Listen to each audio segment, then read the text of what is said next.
My fiancée and her parents publicly mocked my late mother at rehearsal dinner, so I called off the wedding in front of all without a second thought. I'm 33, and until recently, I was engaged to Lydia, a woman I honestly thought I'd spend the rest of my life with. I met her about 6 years ago through mutual friends at a cookout. She had this great smile, was quick with a joke, and we just clicked. I didn't think twice when I decided to propose a year ago. It felt like the right time, the right person. At the time, I wasn't just marrying Lydia. I was also, in a way, marrying her family. Her parents, Jack and Donna, are the kind of people who love to be the center of attention. They're loud, opinionated, and always seem to have a comment about everything. At first, I thought it was just their personality, but over time, I started seeing how their entitlement bled into everything they did. Before we dive into what went down, let me talk about my mom. Her name was Patricia, and she was, hands down, the best person I've ever known. She passed away 2 years ago after battling cancer for 3 brutal years. Watching her fight that disease and still find ways to put other people first was humbling. She taught me so much about kindness, generosity,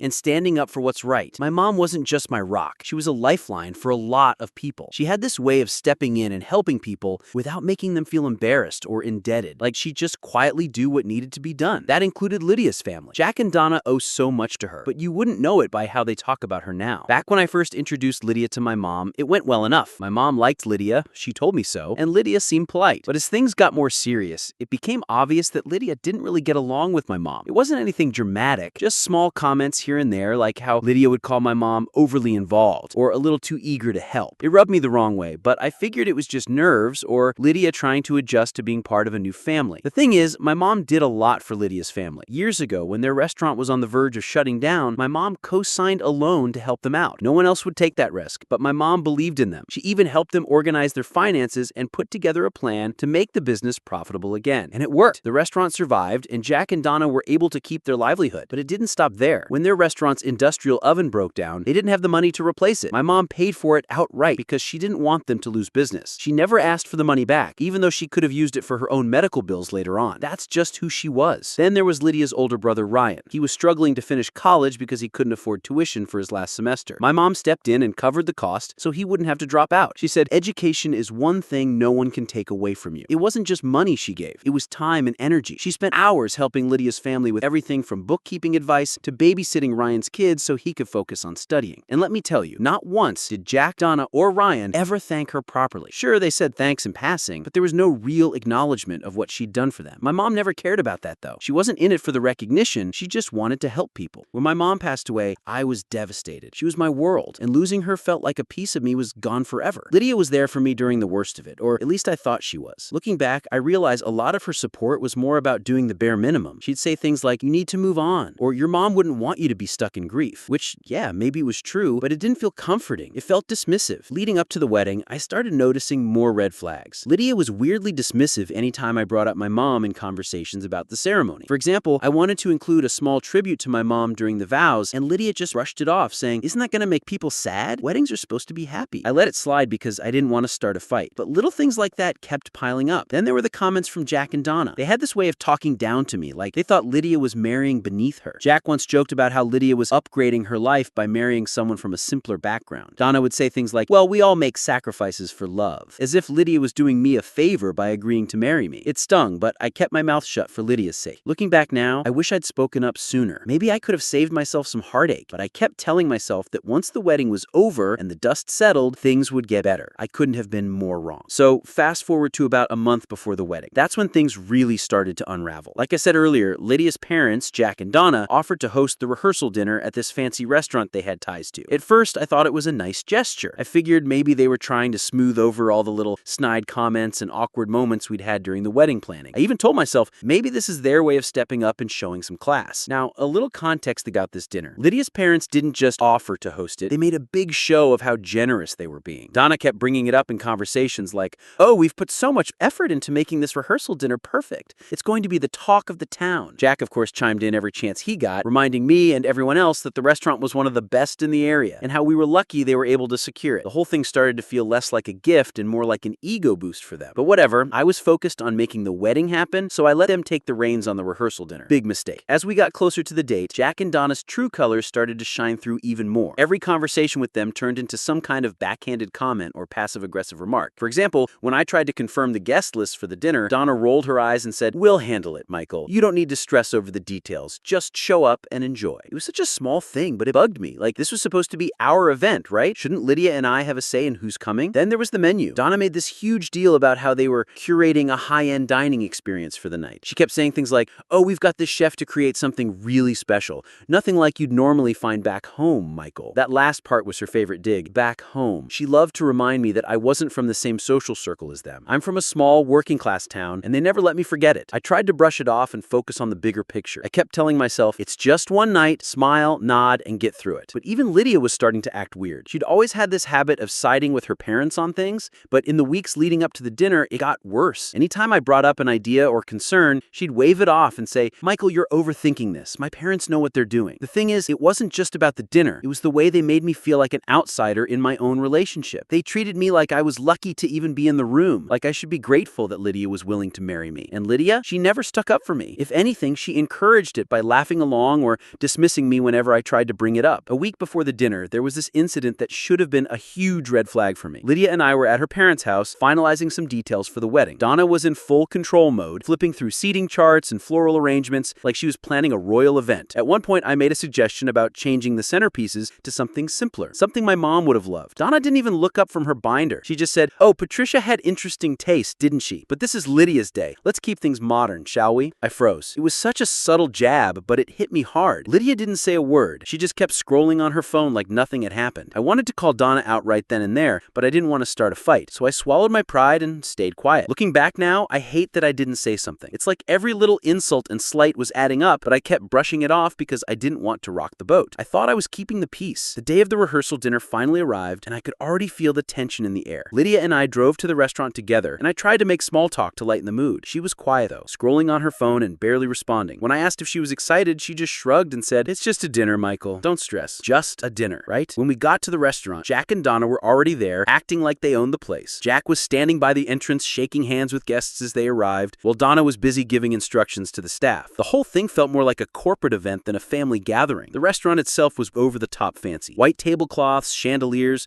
the whole 9 yards. It was the kind of place that screams, "Look how important we are." And honestly, it just made me feel more out of place. As everyone trickled in, I started noticing something weird. Most of the people there were from Lydia's side of the family. There were maybe 3 or 4 people from my side, my dad, my sister, and a couple of close friends and relatives. Everyone else was either a relative of Lydia's or one of her parents' business associates. It was like they'd turned the rehearsal dinner into a networking event. I pulled Lydia aside and asked her what was going on. "Why aren't more of my family here?" I asked. She gave me this exasperated look and said, "Michael, your family's small. My parents had to fill the room somehow. It's not a big deal." Not a big deal. That was her answer for everything. I bit my tongue and went back to mingling, but I couldn't shake the feeling that this dinner wasn't about us. It was about Jack and Donna showing off. They'd hijacked what was supposed to be a celebration of our relationship and turned it into their own personal spectacle. After everyone had eaten, the real show started. The speeches. Jack was the first one up, of course. He grabbed the mic like he was giving a keynote address at a conference, not talking about his daughter's wedding. He cleared his throat and started with, "Welcome, everyone. Tonight is about celebrating the union of 2 families, our Lydia and, of course, Michael." He said my name like it left a bad taste in his mouth. I was sitting there, trying to stay calm, but every word out of his mouth was a thinly veiled insult. He started talking about how proud he was of Lydia and how she's always been the star of the family. She's always known what she wanted in life and gone after it, and now she's marrying someone who will keep her grounded. He smirked when he said that, and I swear a couple of people chuckled. I just stared at him, wondering if I'd heard him right. Then he launched into this story about how Lydia was always a high achiever, even as a kid, and how it was a good thing she had their guidance to stay on the right track. At one point, he said, "We've always taught Lydia to aim high, and while Michael might not be what we envisioned at first," he trailed off, letting the sentence hang like it was supposed to be funny. I could feel my dad and sister glaring at him from across the table. Next up was Donna. She strutted to the mic like she was about to accept an award. Her speech started off okay. She talked about how much she loved Lydia and how excited she was for the wedding. But then she started making these little digs about me. She talked about how Lydia was the perfect daughter who deserved the best in life and said, "And it's a good thing she's patient because she's taught Michael so much already." I almost choked on my water. What had Lydia taught me? How to bite my tongue while her parents insulted me every chance they got? Then Donna turned to me and said, "Oh, so we're so happy to welcome you into the family, Michael. It'll be nice to finally have someone who doesn't mind getting their hands dirty, right?" She laughed, and a few of her relatives joined in. I glanced at Lydia, hoping she'd step in or at least look uncomfortable, but she was smiling along with them. And just when I thought it couldn't get worse, Jack got back up to the mic. He clinked his glass and said, "One last thing before we wrap this us up. I just want to acknowledge someone who's no longer with us but played a big role in shaping who Michael is. His mom, Patricia. For a split second, I thought he might actually say something kind. But no. Instead, he said, Patricia was one of a kind. She had a habit of inserting herself into situations, didn't she? Always had an opinion about how things should be done. He laughed and Donna chimed in, oh, she definitely had strong opinions. Remember how she always insisted on helping us even when we didn't ask? I couldn't believe what I was hearing. They were talking about my mom like she was some nosy neighbor. Jack wasn't done. But in all seriousness, he said, Patricia was a generous woman. She helped us out a lot. Sometimes too much, if I'm being honest. He winked like it was some kind of inside joke. The room got quiet, but Jack just kept going. We'll be sure to keep her spirit alive at the wedding. Let's hope Michael doesn't inherit her enthusiasm for taking charge, though. We wouldn't want him meddling too much, right? That was it. I felt my face get hot and my fists clenched under the table. I glanced at Lydia, waiting for her to say something. Anything to shut them down. But she just laughed and said, oh, Dad, stop. Like it was all harmless fun. Harmless fun? They were mocking my mom's memory in front of a room full of people? And Lydia thought it was funny? I couldn't believe it. The worst part was that Jack and Donna acted like they were being charming. They had this smug look on their faces, like they thought everyone was laughing with them. But when I looked around the room, I could see that wasn't the case. When Jack finally sat down, the tension in the room was so thick you could cut it with a knife. The clinking of forks and glasses started again as people awkwardly tried to move on from the train wreck of a speech. Lydia leaned over and whispered, are you okay? Her tone was casual, like she was asking if I wanted more water, not if I was seething with rage. I didn't even look at her. I just nodded. My jaw clenched so tightly, I thought my teeth might crack. But then Donna walked over to our table. Michael, she said sweetly, I hope you weren't offended. Jack and I just wanted to add a little humor to the evening. It's all in good fun. That's when something snapped in me. I couldn't stay quiet any longer. I stood up, my chair scraping loudly against the floor. Are you serious right now? I said, my voice low but shaking with anger. So there I was, standing in the middle of the rehearsal dinner, chair still slightly tipped back from when I stood up. The whole room had gone dead silent, like someone had muted the TV. All eyes were on me, but I didn't care. My heart was pounding and my face was hot, but I knew I couldn't just let this slide. Jack and Donna's mocking of my mom was already too much. But that fake apology from Donna, that was the final straw. Are you serious right now? I repeated, looking directly at Donna. She froze for a second, probably not expecting me to actually call her out. Jack looked up from his drink, like I just insulted him. Lydia, sitting next to me, whispered, Michael, stop. But I ignored her. Let me get this straight, I said, my voice louder now. You spent the entire night taking cheap shots at my mom, the woman who helped your family when no one else would, and now you're acting like it was just a joke? You think that's okay? Jack leaned back in his chair, smirking like he thought this was no big deal. You're overreacting. It was all in good fun. Good fun? I shot back. You called her meddling. You said she was too much. You mocked her generosity like it was some kind of flaw. How was that good fun? The tension in the room was unbearable. I could see a few of Lydia's cousins looking down at their plates, clearly uncomfortable. My dad, on the other hand, was staring at Jack like he wanted to punch him. My sister had her arms crossed, glaring at Donna like she was waiting for her turn to jump in. Donna tried to laugh it off. Oh, Michael, don't be so sensitive. We were just sharing a few stories. Everyone knows how Patricia liked to take charge. I couldn't believe what I was hearing. Take charge? I said, my voice rising. She helped you. She saved your business when you were about to lose it. She paid for your oven repairs, your patio remodel, and your son's college tuition. And this is how you repay her? By turning her into some kind of joke at a rehearsal dinner? Jack sat up straighter, clearly annoyed now. All right, Michael, that's enough, he said, trying to sound authoritative. We didn't mean any harm, but if you're going to throw a tantrum about it, maybe you're not ready for marriage. That comment showed just how little respect he had for me, or for my mom for that matter. Lydia finally spoke up, tugging on my sleeve. Michael, can we just go outside and talk, please? I pulled my arm away. No, Lydia, we can't. Not until your parents understand how disrespectful they've been. Donna sighed dramatically, like she was the victim in all of this. Michael, this is supposed to be a happy occasion. You're ruining the evening for everyone. I'm ruining the evening? I said, my voice shaking with anger. No, Donna, you ruined it the second you decided to trash my mom in front of everyone. And Lydia, you just sat there and let it happen. Lydia's face turned red. I didn't know they were going to say all that, she said defensively. But you laughed, I shot back. You laughed at every single insult. You didn't even try to stop them. At this point, the whispers in the room started picking up. People were leaning over to each other, murmuring about the scene unfolding in front of them. I could feel the weight of their stares, but I didn't care. This wasn't about them. It was about standing up for my mom. Jack stood up, clearly fed up. up. "All right, Michael, if you're so offended, maybe you should leave," he said, pointing toward the door. For a moment, I considered it. I thought about just walking out, leaving them to their perfect little dinner, but then I looked around the room at my dad, my sister,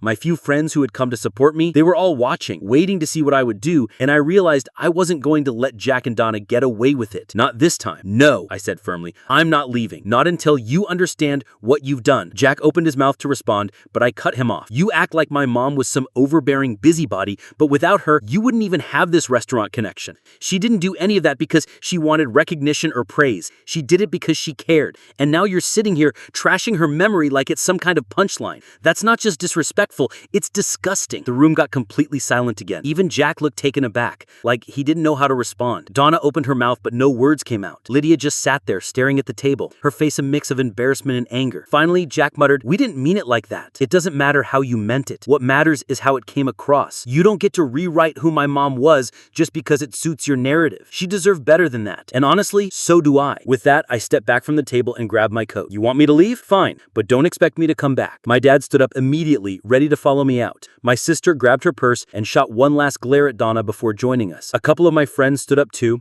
looking unsure but supportive. Lydia called after me, "Michael, wait!" But I didn't stop. I walked out of that restaurant, my head held high, even though my heart was pounding in my chest. Outside, my dad put a hand on my shoulder. "You did the right thing," he said. "Your mom would be proud." I nodded, but I didn't feel proud. I felt angry and betrayed, and I realized something. If she couldn't stand up for me or for my mom, then maybe she wasn't the person I thought she was. Part of me thought I'd done the right thing by walking out, but the other part of me couldn't shake the feeling that it wasn't enough. If I left things as they were, Lydia and her family would just spin the story to make me the bad guy. They'd frame it as me being too sensitive or overreacting. No, I couldn't let that happen. This wasn't just about me, it was about my mom, her memory, and what I stood for. I took a deep breath and turned to my dad. "I need to go back in there." "What?" my sister blurted out. "Why? You don't owe them anything." "I know," I said, looking at her, "but I'm not leaving this unfinished. I need to make it clear to Lydia, to her parents, to everyone that I'm done for good." My dad hesitated, then nodded. "If that's what you need to do, we'll back you up." "No," I said, shaking my head. "This is something I have to do on my own." My sister looked like she wanted to argue, but she held her tongue. I turned and walked back toward the restaurant. My stomach was in knots, but my mind was clear. I wasn't walking back in there to cause a scene. I was walking back in there to end things, once and for all. People were whispering to each other, stealing glances at the door as I walked back in. Lydia was still sitting at the table, her face pale and her eyes wide. When she saw me, she stood up. "Michael," she said, "what are you doing?" I ignored her question and walked straight to the front of the room where Jack and Donna were still seated, looking far too pleased with themselves. Jack raised an eyebrow as I approached, clearly not expecting me to come back. Donna gave me that same fake sweet smile she'd been using all night. "Back so soon?" Jack said, his tone dripping with sarcasm. I didn't bother responding to him. Instead, I turned to face the entire room. "Excuse me, everyone," I said, loud enough for the whole room to hear. The murmuring stopped instantly, and all eyes were on me again. My heart was pounding, but I kept my voice steady. "I have something I need to say." I glanced at Lydia, who was now standing frozen by the table, her hands clasped tightly in front of her. "I know this isn't the time or place anyone expected for this, but after what's happened tonight, I don't see any reason to wait." I took a deep breath and continued. "This wedding is off." The room erupted. Gasps, murmurs, and the scraping of chairs filled the air as people turned to each other. Lydia's jaw dropped, and her hands flew to her mouth. "Michael, no!" she whispered, but I held up a hand to stop her. The room was dead silent now. Even the waitstaff had stopped moving, standing frozen in the corners of the room. I turned back to the rest of the guests. "This isn't just about tonight," I said. "This is about the kind of family I'd be marrying into. A family that doesn't respect me, doesn't respect my mom,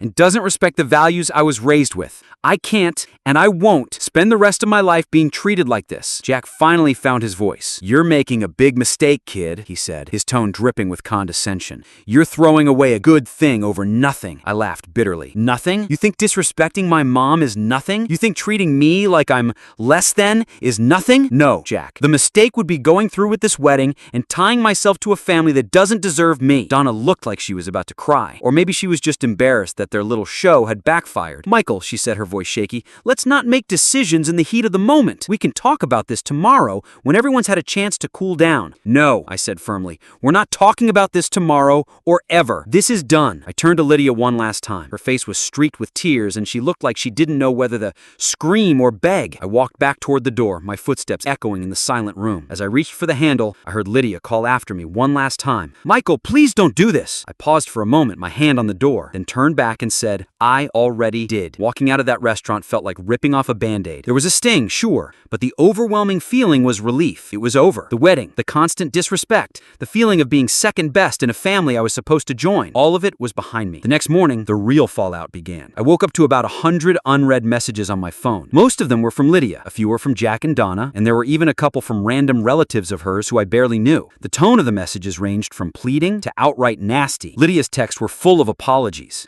"I'm sorry, Michael. I didn't mean to hurt you. Please just talk to me." Jack's were more aggressive. "You embarrassed us in front of everyone. You'll regret this." And Donna? She tried to play the victim. "I can't believe you do this to Lydia. She didn't deserve this." I ignored all of them. By mid-afternoon, Lydia showed up at my apartment. I knew it was coming. I'd been bracing for it all day, but that didn't make it any easier. When I opened the door, she looked like she hadn't slept. Her eyes were red and her face was blotchy from crying. She was still wearing the dress from the night before, like she'd gone straight home and cried herself to sleep. "Michael," she said softly, her voice shaking, "can we please talk?" I crossed my arms and leaned against the doorframe. "What's there to talk about, Lydia?